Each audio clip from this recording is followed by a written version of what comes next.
কালি কালি কালি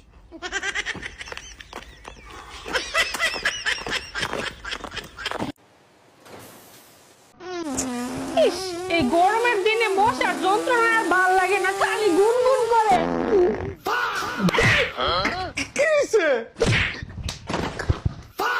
তোমার পাদের পাশে নিচে যায় বাজাও, ঘুমাইতে পারতাছি না।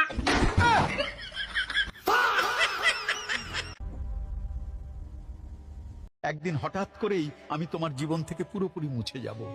না কোনো ঝগড়া হবে, না কোনো অভিযোগ থাকবে, শুধু চুপচাপ হারিয়ে যাব। হয়তো অনেকদিন তুমি খেয়ালই করবা না, ভাববে আমি রাগ করে আছি, আমি তোমার জন্য অপেক্ষা করছি। কিন্তু হঠাৎ করেই তুমি বুঝবে। और जिसके नसीब में हम हैं, उसका तो नसीब ही खत्म है।